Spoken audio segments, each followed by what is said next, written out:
This week we are working up to the holidays. Here we go again. Thanksgiving this week. We promised that they would be coming in this last quarter of the year, and here we are. Ready or not, here they are.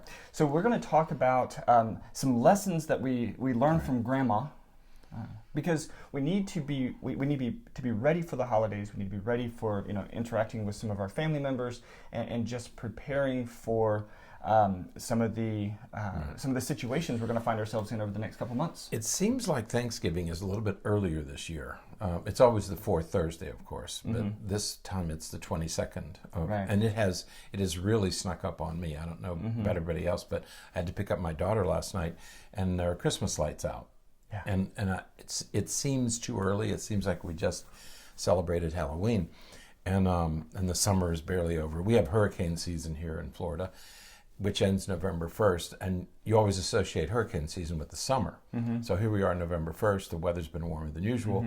It still feels very much like summer or early fall, and all of a sudden there are Christmas lights out, and it's always a bit of a shock to the system. Yeah. And as the song says, over the river and through the woods to grandmother's house we go, and we got to thinking about the holidays, especially the holidays in an election year, and what it's going to mean to visit relatives, right? Okay, and so we want the holidays to be joyous, and fun and interesting. And in the past, on previous podcasts, in fact, last year's podcast, when we got near the holidays, we talked about if you really don't want to be with your family, it's okay not to be. Right. Okay, right. So that's okay. That caveat still holds. But we want to do all we can to be with family. And if we're going to be with family, make it as enjoyable as possible. Right. We all know the pitfalls of getting together with family occasionally. So what we want to talk about today are the things we can do that our grandparents have taught us that will make our lives better. Right. Okay. Yeah. So since we're going to be seeing family, these are things that we can keep in mind as we approach the holiday season. Yeah. So over the course of the week, we're going to kind of hit some of those big highlights. It's funny that you said about Christmas lights, because this past weekend I was coaching. It's the final weekend of soccer matches for my U8 girls team, and one of the parents after the match said, was telling her daughter, "We let's go. We got to hurry up and get home. We got to go home and put up the Christmas tree." Are there? Oh. Because this is the week that many people that's put up true. their Christmas trees. And my daughter's bringing one of her college roommates who lives in another country, and she's bringing her home for Thanksgiving to enjoy with us. And we want to do that while the girls are here, right? And that would be this coming week. Yeah. And I drove by the place where we usually get our tree, and there are no trees there yet. So I'm hoping they arrive this weekend. Yeah. Because I have to cut something down in the front yard if not. Yeah, that'd be fun. Cut down a little shrub. Yeah, shrub. That's right. Do some re-landscaping. Hey, it's a Christmas shrub, everybody. That's right. Charlie Brown Christmas. That's right. But so to kick off the week, the thing that we're going to the lesson that we've learned from our grandparents is that we're going to talk about today is putting family first. Right. And now, certainly, there are circumstances where if you struggle with certain family members, if some of your family history isn't quite as positive as you were saying just a few minutes ago, we believe that there is absolutely no obligation to necessarily work to mend any of that stuff. If the history is so pathological that it's just better to leave it in the past. But for most other circumstances, we need to talk about some of the reasons why we should put family first and really, focus on them, especially during this time of the year. Right. There are some family relationships that are so toxic and so problematic that it really is better for people to avoid each other. I mean, there's a history, and if that history is so problematic that it's just too difficult to be in the same room, then yes, by all means, you have permission not to go. However, for most of us, it's an irritant at best. Right. There are certain family members that just are irritating, and there's predictability, the predictable irritation of family events. However, as you approach the holidays, if you approach them with the right attitude, and that's what we would ask people to do about anything, Think about it, prepare yourself for it. You know where the landmines are, you know where the pitfalls are, you know where the problems can occur. Do all you can to prevent those, okay? But go with a different attitude. Right. And one of the attitudes we want to espouse and encourage this year is put family first. They are and they will remain important parts of your lives. Right. Not to be morbid, but who's going to come to funerals? Your family. Right. Your friends may or may not show up. Right. Your family's going to be there. Right. Okay, so for important life events, you know that your family's going to be there. Right. So we have a link in the show notes to an interesting article that talks about some of the reasons why we should always put family first, and there's a few that I think are fantastic. Right. And the first one is, your family knows you best.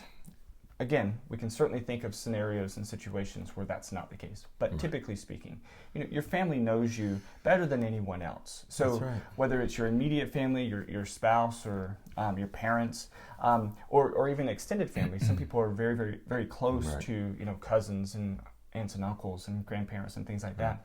They know you better than anyone else. And one of the other ones is they've known you the longest.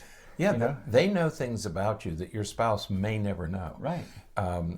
Our family is spread out over 16 years, 16-year difference between the oldest and the youngest. So the oldest and youngest don't know each other that well because I was off to college when she was a baby. Okay, but my sister, who's closer in age to me, knows me for 18 years that nobody else knew me. Right. I mean, my wife, my children, Right. All these other people who have entered our lives as adults, they know us now. They know us as adults. Nobody knows me better than my family. Right. Because they've known me the longest. Right. And they knew me in doing things and as a person that nobody knows me as an adult. Right. Right. So they know you better than anyone else. They were there when you were growing up, and they're going to be, if you so allow them, they're going to be with you throughout your life. And so, and the hopeful reality is that they also are ones to be most willing to forgive. When you mess up, when you make an error, when you fall, they're going to hopefully be there to be that shoulder that will help when you're struggling a little bit. Right. So you can count on your family. Right. Right. And so. So yeah, there was one other of the 8 that I wanted to mention, and I can't remember what it is now. It just went off my... Well, one of the ones that I wanted to mention was they raised you. Whatever you want to say about your parents, most parents did as well as they could. I don't like to say they did the best job that they could. Right. They did as well as they could. And I'm thinking about the story, the play Death of a Salesman, right. Where Willie Loman is the salesman and he's not around his kids so much. There's another blog that I read about a headmaster of a private school in New York. And when he and his wife were anticipating children, they were thinking, well, our house will have children in it, and it'll be the place where all the kids come to play because we want to be child-centered. As it turns out, he was so dedicated to his work that his son grew up, and he missed his sons growing up because he put his work first. Okay, so we do as well as we can, as well as we know how, and we make mistakes, but we have to look to our parents and our grandparents because they are the ones who raised us, and there should be, if not gratitude, at least some acknowledgement that they did as well as they could under the circumstances. Right, and most of the time, it's that they did what they felt they had to do. Right. In that example, he felt for whatever reason that he had to work to provide for the family, or to be able to ensure that his family had what they needed, and so. It interferes with whenever you make some of those decisions, you have to sacrifice other things. So yeah, I can remember when we used to go on vacation in the summertime. My father could only work. They did most of their work in the summertime because we lived up north and he was in construction, and he didn't want to miss days. Right. So he wouldn't come with us. He'd join us on the weekends, and we missed something. When he wasn't there for that week, it would have made a big difference if we were able to spend that time with him. However, he did what he felt that he needed to do.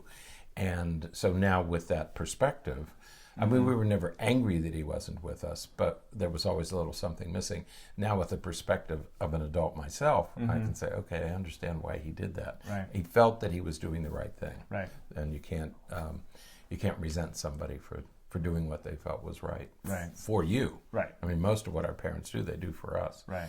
At least in those generations, they do. Right.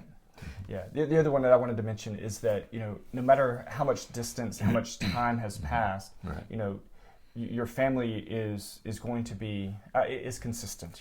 They are there. I know that whenever my family, we get together a couple of times a year, and so I have cousins who live just a town over, or a couple of towns over, and I may only see them 2 or 3 times a year, but every time we get together, it just picks right up. We start laughing and joking and doing the same things that we did 6 or 8 months ago when we got together. So that it's that connection, that kind of bond that you can have with your family, and it's just important to remember that. Yeah, I'm not a good friend. That's true. I guess it's public admission, number one. I think you're a terrific friend. No, if we're here, but if I moved, we'd never see each other again. Yeah. And we'd probably lose touch with each other. Yeah. I mean, I have really good friends. I've had really good friends. But once I've moved, because I have moved quite a bit, once I move, I always marvel at people who say, oh yeah, we've been friends for 30 years. Yeah. Oh yeah. I don't have anybody. I mean, I have people I care about in 30 and 40-year friendships, but we're not in touch with each other. We don't see each other. But I see my family. And my brother lives in Germany most of the year.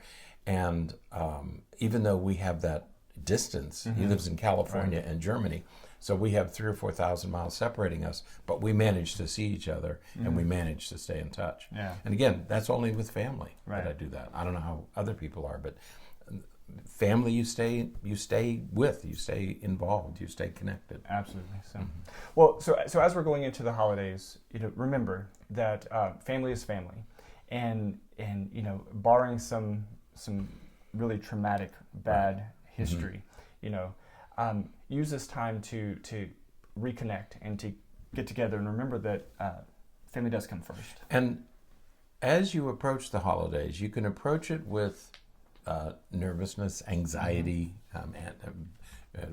anticipation. As an adult, it's now time for you to make things work. So it doesn't have to be a bad experience. You can do some things that will make the experience better for everybody. Remember, our parents and aunts and uncles and grandparents did their best to make it work for us. They may not have liked everybody who was in the room, but they made it work. Okay, I'm sure they had their differences too, but we didn't know about it. So do your best to create a good experience for yourselves and for the other family members who were there. Absolutely. Be proactive. All right, that is it for today. Until next time, stay happy, stay healthy, and forget to be afraid.